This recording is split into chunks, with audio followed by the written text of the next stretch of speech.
باران رحمت میں یہ جو سلسلہ ہے یہ آج یقیناً سیرت حضرت خدیجہ سلام اللہ علیہا ان کی ذات سے ہم گفتگو کا آغاز کریں گے اپنے علماء کرام سے.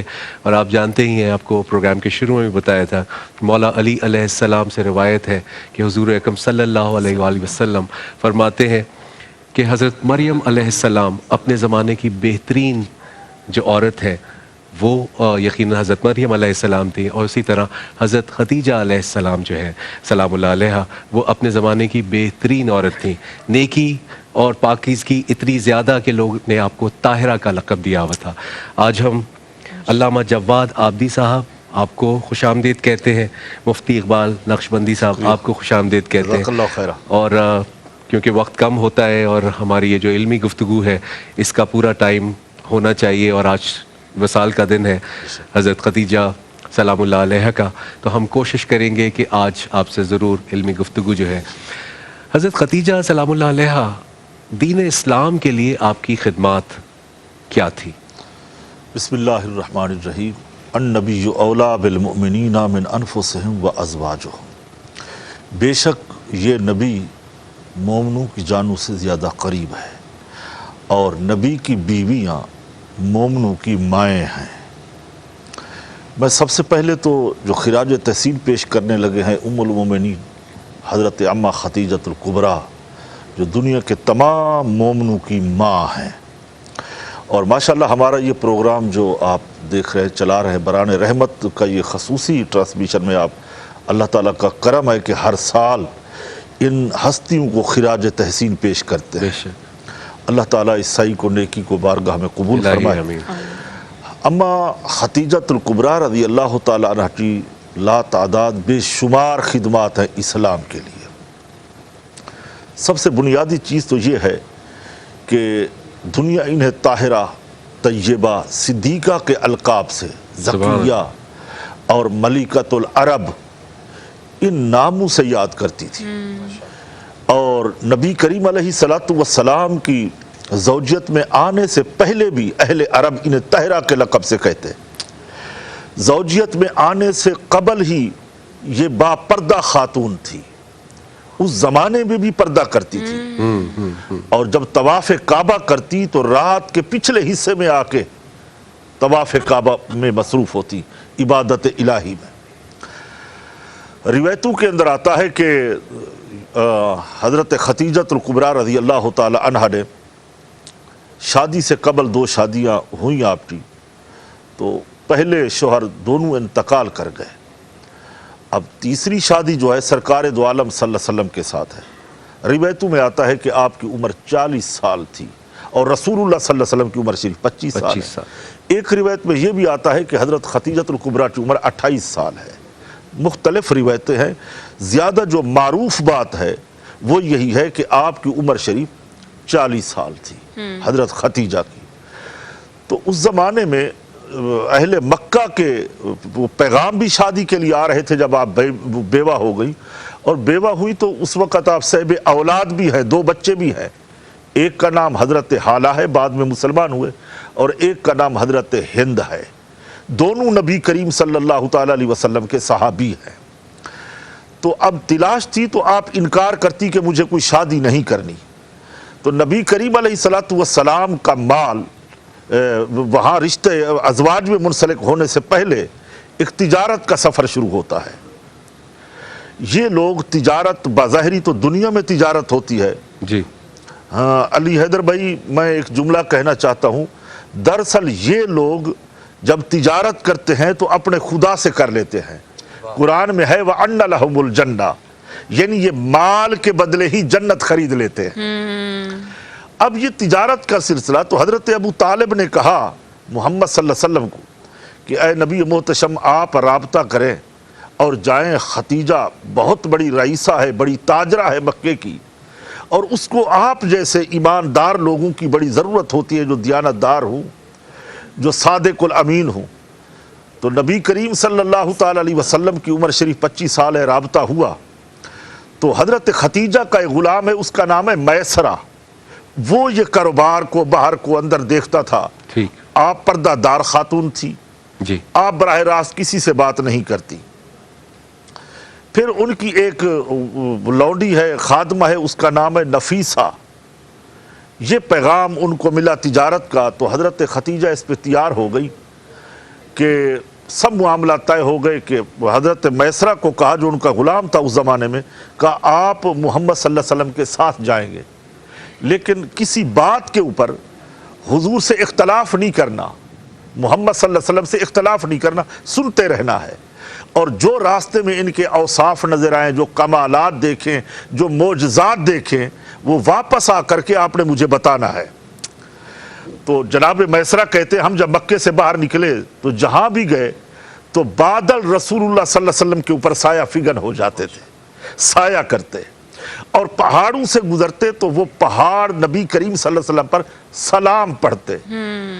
بڑی ایک تاریخ ہے اور قرآن و احادیث بھرا ہوا ہے حضرت ختیجہ کے اوصاف سے، ان کی کرامات سے، جو ان کی خدمات ہیں اسلام کے اندر، بے لوث خدمات، جن کا تذکرہ نبی کریم صلی اللہ علیہ وسلم نے بار بار کیا ہے. فرمایا کہ مجھے کسی کے مال نے فائدہ نہیں دیا سوائے ختیجہ کے اور سوائے ابو بکر صدیق کے مال کے. مردوں میں ابو بکر ہیں اور عورتوں میں حضرت ختیجۃ الکبریٰ ہیں. سب سے پہلے ایمان لانے والی بھی حضرت ختیجۃ الکبریٰ ہیں عورتوں کے اندر، اور اسی طرح ایک تفصیل ہے. تو انشاءاللہ اسی کو آج آپ جیسے حکم کریں گے چلائیں گے، تو موضوع بڑا طویل ہے. بالکل ہے جی. یہ سلسلہ یقیناً جاری رہے گا اور گفتگو کا سلسلہ ہم تھوڑا سا آگے اور بڑھاتے ہیں. علامہ جواد آبدی صاحب، میں معلوم کرنا چاہوں گا حضرت ختیجۃ الکبریٰ سلام اللہ علیہا کی زندگی پر کس طرح عمل کیا جا سکتا ہے؟ آج کی عورت کیا سیکھ سکتی ہے؟ اعوذ باللہ السمیع العلیم من الشیطان الرجیم وبہ نستعین وہو خیر ناصر و معین. علی بھائی، یہ جو شخصیات ہیں اتنی آفاقی شخصیات ہیں کہ ان کے لیے کوئی دن معین کرنا میں سمجھتا ہوں زیادتی ہے. لیکن یہ ہے کہ چونکہ ہم جس حوالے سے گفتگو کر رہے ہوتے ہیں وہ دن ان سے منسوب اس حوالے سے کہ ان کا وصال ہے، جبکہ یہ آفاقی شخصیات ہیں، ان کی سیرت کی جو گردش ہے وہ 12 مہینے میں ہماری سیرت کے اندر مشل رہا ہے، پورے سال کے ہونی چاہیے. ہمارے پاس ظاہر ہے کہ زندگی کی ساعتیں کم ہیں، ان کا ذکر بہت طویل ہے. جہاں تک بات ہوئی عملی زندگی پہ عمل کرنے کی، تو دیکھیے آج کے زمانے میں جتنے حقوق اسلام نے عورت کو دیے ہیں، اگر اس میں کوئی شخص کمی بیشی کر رہا ہے تو اس کا مطلب وہ شاہ سے زیادہ شاہ کا وفادار بننے کی کوشش کر رہا ہے. آج بہت سے لوگوں کو کہنا یہ ہے کہ نہیں، ہم اپنے گھر کی خاتون خانہ کو نکلنے ہی نہیں دیں گے. دیکھیے شریعت نے اجازت دی ہے کہ اگر حجاب شرعی کا لحاظ کرتے ہوئے کوئی خاتون خانہ اگر اپنے شوہر کی معاونت کے لیے یا اپنے ماں باپ کا سہارا بننے کے لیے کوئی جائز حلال کاروبار یا کوئی کام یا کوئی تجارت کا کام کر رہی ہیں، تو نہ صرف جائز ہے بلکہ سنت جناب حضرت خدیجہ ہے کہ آپ خود تاجرہ تھیں اور آپ نے حضور کی گھر میں آنے کے بعد ترجیح اس کو دی کہ میں امور خانہ داری کو انجام دوں گی. حضرت ام سلمہ کے بارے میں کہ آپ نے حضور سے فرمایا میں آپ کے ساتھ جہاد میں چلوں، فرمایا کہ اے ام سلمہ، عورت کا بہترین جہاد اس کے گھر کے کام میں اپنے گھر کے کام کو دیکھنا ہے. لیکن اگر کوئی عورت تجارت کرتی ہے، آج ہمارے معاشرے میں بہت سی چیزیں مسکنسیپشن رائج ہو گئے. آج زمانے میں یہ ہے کہ جو عورت عدت میں بیٹھی ہوئی ہے، گویا کہ اس کا سایہ اگر کہیں خوشی پہ پڑ گیا تو وہ ہماری تقریب خط خراب ہو جائے گی. یہ ہمارے یہاں کی تہذیب نہیں ہے. عدت والی عورت کو گویا کہ، مجھے معاف کریں لفظ ہماری مائی بہنیں سن رہی ہیں، اس کو منحوس سمجھا جانے لگا ہے. یہ کلچر ہمارے یہاں کا نہیں ہے، یہ پڑوسی ملک کا کلچر ہے. خلاصہ کلام یہ ہوا، عورت کی سیرت سے سمجھنے کے لیے جناب خدیجہ کی سیرت پہ عمل کریں، پریکٹیکلی ان کی زندگی کو نافذ کریں. میں گزارش کروں گا اپنے گھر میں ان کی سیرت کو پڑھیں، اپنی بہن بیٹیوں کو، بچیوں کو پڑھائیں، تاکہ آنے والے زمانے میں ایک اچھی بہن بیٹی اور پھر ایک اچھی زوجہ اور ماں کا کردار ادا ہو. جی بالکل. ہم علامہ جواد آبدی صاحب سے گفتگو کا سلسلہ جو ہے وہ حضرت ختیجہ سلام اللہ علیہا کی ذات سے متعلق، اور انہوں نے کس طرح رسول اللہ صلی اللہ علیہ وآلہ وسلم کا ساتھ دیا، 25 سال رفیق رہیں زندگی میں، تو ان کو کیا کیا مشکلات پیش آئیں اور انہوں نے کس طرح رسول خدا صلی اللہ علیہ وآلہ وسلم کا ساتھ دیا. بسم اللہ الرحمن الرحیم. علی بھائی میں عرض کروں، دیکھیے جب بھی ہم کسی تنظیم کو لانچ کرتے ہیں، کوئی تحریک، کوئی ہم یوں کہیے کوئی ادارہ بنانے چاہ رہے ہوتے ہیں، تو اس کے لیے سب سے پہلے آپ کو مالی ضرورت پڑتی ہے، جسے ہم فنڈنگ کہتے ہیں. اس کے لیے ہم فنڈ ریزنگ کی جاتی ہے، اس کے لیے جو ڈونیشنز کیے جا رہے ہوتے ہیں. سوال یہ پیدا ہوتا ہے کہ پھر اس کے پیچھے ٹو لگائی جاتی ہے، آیا ان کو فنڈنگ کون کر رہا ہے، ان کو ڈونیٹ کون کر رہا ہے. اسلام ایک ایسی مبارک مقدس تحریک ہے کہ جس کی ابتدا سرزمین حجاز سے ہوئی. مکہ مکرمہ کی پہاڑیوں کے درمیان سے اسلام نکل کر ایسا پھیلا کہ آج شرق و غرب میں الحمدللہ اسلام کی برکتیں ہیں، اور جیسے ہی قرب قیامت کا زمانہ قریب آئے گا ساری جگہوں پہ اسلام کا پرچم انشاءاللہ لہرا رہا ہوگا۔ تو اب آپ اندازہ لگائیے کہ اسلام کو دیکھیے، دنیا میں کوئی بھی آپ کام کر رہے ہیں اس کے لیے سبب ہے، پیسہ ہے، ٹھیک ہے، اللہ سبحانہ و تعالیٰ کسی کا محتاج نہیں ہے، لیکن اس کا دین جو دنیا میں آیا ہے اس کو رن کرنے کے لیے، اس کو پھیلانے کے لیے لا محالہ آپ کو پیسے کی ضرورت ہے، آپ کو افرادی قوت کی ضرورت ہے۔ اسی لیے دستے تیار ہوئے، مجاہدین تیار ہوئے، صحابہ کرام نے اسلحے سے اپنے کو مسلح کیا، جنگیں ہوئیں، شہروں کو چھوڑا، یہ سب اس لیے ہوا۔ حالانکہ اللہ سب کچھ کر سکتا ہے، لیکن اس نے زمین پہ گراؤنڈ پہ کچھ اسباب قرار دیے ہیں۔ سوال یہ بدلتا ہے اسلام کی مبارک تحریک کے لیے جس مبارک مال کو اللہ نے چنا وہ مال خدیجہ سلام اللہ علیہ ہے۔ اسلام کی بنیادوں میں، جڑوں میں جو مال ہے وہ جناب خدیجہ سلام اللہ علیہ کا مال ہے۔ علامہ واقدی بہت بڑے مورخ ہیں جن سے تمام مورخین نے روایات کو لیا ہے، انہوں نے لکھا 80,000 کے قریب اونٹ تھے مال بردار جو جناب خدیجہ سلام اللہ علیہ کے تھے۔ اس زمانے کی کوئی ہیوج ٹریڈ وومن اگر کہی جا سکتی ہے تو حضرت خدیجہ سلام اللہ علیہ ہیں، جن کے اونٹوں کی قطار کی ایک سرحد مکہ مکرمہ کو چھوتی تھی تو ایک سرحد روم یا یمن اور مصر کو چھوتی ہے۔ ایسی بیوی کہ جو خود کفیل ہے، خود مختار ہے، پروڈکشن بھی اپنی ہے، سپلائی بھی اپنی ہے، خود ہی بناتی ہیں، خود ہی بیچتی ہیں، اور شام کی منڈیوں تک آپ کا مال بکا کرتا ہے، اور مکے کے تمام رؤساء عرب ہوں یا قریش ہوں یا عجم ہوں سب آپ سے مال کو خریدتے ہیں۔ اتنی مالدار بیوی جسے ملیکۃ العرب کہا جاتا ہے، جیسے قبلہ مفتی صاحب نے بیان فرمایا جاہلیت کے زمانے میں جہاں طہارت کا کانسیپٹ نہیں تھا اس زمانے میں طاہرہ ان کو کہا جا رہا ہوتا تھا، طاہرہ کے نام سے۔ چنانچہ آپ کا عقد مبارک ہوتا ہے۔ اب میں ایک جملہ یہ بھی عرض کر دوں سننے والوں کی خدمت میں، اور ہماری گفتگو کا حسن یہی ہے کہ ہر چیز اپنے مقام پہ بیان ہو جائے۔ ڈاکٹر انصار الدین مدنی کی کتاب ہے ہماری ماں خدیجہ، ڈاکٹر عامر لیاقت حسین کی کتاب ہے ہماری ماں خدیجہ، علامہ محمد محمدی اشتہاردی کی کتاب ہے سیرت خدیجہ الکبریٰ، سیرت ملکۃ العرب۔ ان کتب کا ذرا مطالعہ کریں، جناب خدیجہ کی شخصیت کو تاریخ نے جس حوالے سے بیان کیا اس میں اپنے مقام پر تاریخی اونچاؤ اور نچاؤ بھی، ہمیں اتار چڑھاؤ بھی نظر آتا ہے۔ ایک قول جیسے خود مفتی صاحب قبلہ نے بیان فرمایا کہ 28 برس کا بھی قول ہے اور 40 برس کا بھی قول ہے۔ مورخین کا قول ہے، کوئی قرآن کی حدیث نہیں ہے، لیکن لگاؤ جس کی طرف رجحان زیادہ ہو۔ ہمارے نزدیک حضرت خدیجہ کی عمر مبارک 25 برس تھی، اس سے زیادہ کی عمر نہیں تھی، لیکن عمر زیادہ ہو یا کم اس سے فرق نہیں پڑتا، لیکن بہرحال یہ ذہن میں رہے 25 برس آپ کی عمر مبارک تھی۔ اور شاہ عبدالحق محدث دہلوی نے اپنی کتاب میں بڑا خوبصورت تجزیہ کیا ہے کہ آپ کے مال اور اسٹیٹس کو دیکھتے ہوئے عرب کے لوگ آپ کی طرف لگاؤ کرتے تھے، نکاح کی پیشکش کرتے تھے۔ آپ آخری وقت تک فرمایا کرتی تھی کہ میں تم سے عقد نہیں کروں گی کیونکہ تمہارا جو دنیاوی اسٹیٹس ہے وہ مجھ سے میل نہیں کھاتا، تم دنیا کی طرف راغب ہو۔ خدیجہ سلام اللہ علیہ کو اللہ نے چنا ہی رسول اللہ صلی اللہ علیہ وسلم کی دل تھا۔ تو یہاں سے ثابت ہوا کہ آپ تمام رشتوں کو ٹھکراتی تھی، گویا کہ آپ وہ امانت تھی جو اللہ نے جناب خدیجہ سلام اللہ علیہ کو جناب رسول اللہ کے لیے مخصوص فرمایا تھا۔ خدمات ایسی ہیں کہ آپ جب گھر میں آتی ہیں تو دیکھیے مبارک رشتہ جو ہوتا ہے نا، زوجین کا رشتہ، میاں بیوی کا رشتہ، اس میں دراڑ کہاں سے پڑنا شروع ہوتی ہے؟ جب لڑکی زوجیت میں آنے کے بعد بھی تیرا میرا کاؤنٹ کروائے، وہ یہ کہے یہ میرا یہ تیرا، جب آپ عقد بن گئے، ایک دوسرے کے حریم بن گئے، ایک دوسرے کے محرم بن گئے، اب تیرا میرا کیا رہا؟ اب جو میرا ہے وہ تیرا ہے، اور دولہا صاحب کو یہ سمجھنا چاہیے کہ جو میرا ہے وہ اب میری بیوی کا ہے۔ آپ جب تشریف لائیں فرمایا اے میرے سید و سردار، اے میرے سرتاج، اے میرے شوہر نامدار، آج سے جو کچھ میرا تھا وہ سب آپ کا ہے کیونکہ خدیجہ آج سے آپ کی ہو گئی ہیں۔ فرمایا یہ میرا سارا مال آپ کا ہے، آپ اسلام میں خرچ کریں۔ مفتی صاحب تائید فرمائیں گے جتنے زیادہ غلاموں کو مال خدیجہ سے آزاد کرایا گیا اتنا کسی کے مالوں سے آزاد نہیں کرایا گیا، لوگوں کے قرضوں کو ادا کیا گیا، اسلام کی صدر و سرحدوں کو پھیلایا گیا۔ آج جہاں تک اسلام کا جھنڈا بلند ہے میں سمجھتا ہوں اس میں حضرت خدیجہ سلام اللہ علیہ کا بہت بڑا حق ہے، اور شاید اللہ نے یہ احسان اس طرح چکایا کہ خدیجہ کے نواسوں کی محبت کو اللہ نے دین کا بدلہ قرار دیا۔ قل لا اسألکم علیہ اجرا الا المودۃ فی القربى، کیونکہ اے خدیجہ تم تو زندہ نہیں رہی، تم اسلام کا وہ دور دیکھتی تو تمہیں بدلہ دیا جاتا، دنیاوی طور پر تمہیں بدلہ نہ مل سکا، ہم دین کا بدلہ تمہارے نواسوں کی محبت کو قرار دیتے ہیں۔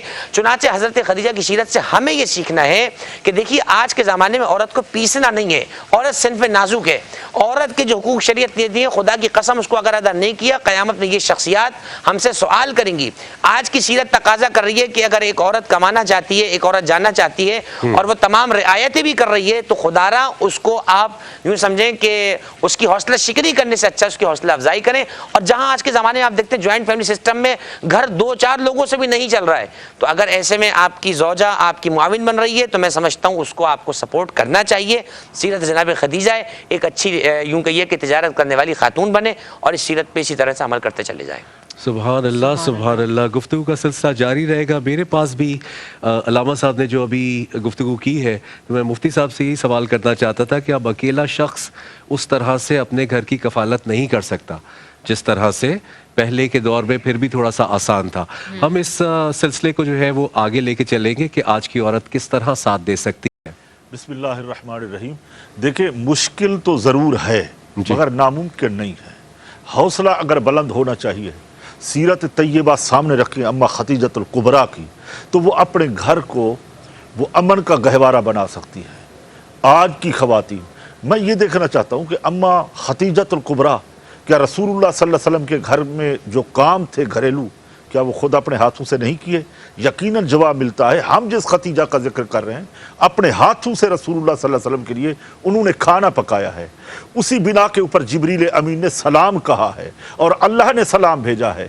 دنیا میں کوئی ایک عورت ایسی نہیں گزری جس کو اللہ نے سلام بھیجا ہو سوائے خدیجہ کے، سوائے اما عائشہ صدیقہ کے. حضرت عائشہ صدیقہ رضی اللہ تعالیٰ عنہ فرماتی ہیں نبی کریم صلی اللہ علیہ وسلم کثرت کے ساتھ حضرت خدیجہ کا ذکر فرماتے. میں نے کہا یا رسول اللہ کثرت کے ساتھ ایک عرب کی بوڑھی عورت کا ذکر کرتے ہو، اللہ نے آپ کو خوبصورت اور بھی ازواج دی ہیں، بیویاں دی ہیں. تو نبی کریم علیہ الصلوۃ والسلام نے فرمایا جب تک خدیجہ میرے گھر میں تھی میں نے کسی اور عورت سے شادی نہیں کی. تو یہ جملہ اما عائشہ صدیقہ کا یہ علی بھائی یہ حسد کے لیے نہیں تھا بلکہ رشک تھا. وہ سوچتی یہ تھی کہ اتنا کثرت کے ساتھ ذکر وہ اپنی زوجہ محترمہ کا، کاش کے وصال کے بعد انہیں اتنا زندہ رکھا ہوا ہے، نام کو کثرت کے ساتھ ذکر کرتے ہیں. تو نبی کریم علیہ الصلوۃ والسلام اپنی زوجہ محترمہ کے ساتھ ایسی ازواجی زندگی گزاری، اس کی مثال آج دنیا میں نہیں ملتی. بلکہ ہم اپنی خواتین کو کہیں گے جو کچھ سیکھنا ہے وہ ازواج مطہرات کی زندگی سے سیکھیں. ماشاءاللہ. سبحان اللہ سبحان اللہ سبحان اللہ. آج کی عورت یقیناً سیکھ سکتی ہے. اور جس طرح بھی مفتی اقبال نقشبندی صاحب نے بتایا کہ عرب میں مکہ کی شہزادی اور تجارت میں بہت بڑا نام اور نیکی پاکیزگی اتنی زیادہ کہ طاہرہ کا لقب ملا. یقیناً ہم سب کچھ یہ سیکھ سکتے ہیں. مشعل راہ ہے. آج کی زندگی اگر دیکھا جائے کہ تیز بھی بہت ہے، مشکل بھی بہت ہے، اور عورتیں بہت محنت کرنا بھی چاہتی ہیں. جو عورتیں کام کر رہی ہیں وہ بھی آپ کے سامنے ہے کہ وہ اپنی زندگی کو بھی اور اپنے گھر والوں کو آسان کرتی ہیں. جی ہاں، اور ہمارے جتنے بھی سوشل میڈیا ویورز ہمیں دیکھ رہے ہیں، آپ سب کے لیے ایک اور موقع ہے ایک بہترین بائک جیتنے کا. سوال یہ ہے کہ حضرت خدیجہ رضی اللہ تعالی عنہا کا لقب کیا ہے؟ یہ ہے سوال، اور جس نے بھی صحیح جواب دیا اس کو ملے گا گل بہار کی طرف سے ایک شاندار موٹر بائک. ماشاءاللہ، بالکل جواب دیجئے. بہت مرحبا آسان گل ہے. بہار کی طرف سے ایک شاندار موٹر بائک. بہت جواب آئیں گے کیونکہ جواب آسان ہے اور آج کافی دفعہ ریپیٹ بھی ہوا ہے. بالکل. جی حسان بھائی. ماشاءاللہ میرے ساتھ اس وقت روزے دار بچے موجود ہیں اور چھوٹے چھوٹے، اور میں جلدی ان سے نام پوچھتا ہوں. بیٹا نام اپنا جلدی بتائیں گے آپ لوگ. محمد ایان صدیقی. شیزہ صدیقی. اسفیہ علی شان. شیان صدیقی. محمد حذیفہ. حریم راشد. محمد علیان علیہ. اچھا، آپ سب کے ساتھ ہربیون اور کوکو کولا کے گفٹ ہیمپرز جائیں گے. اس کے ساتھ ساتھ پیزا میکس کے گفٹ واؤچر ہیں، وہ بھی ہم ان کو دیں گے. اور مجھے بڑا اچھا لگ رہا ہے ان کے ساتھ بیٹھ کر، کیونکہ اپنا دور یاد آ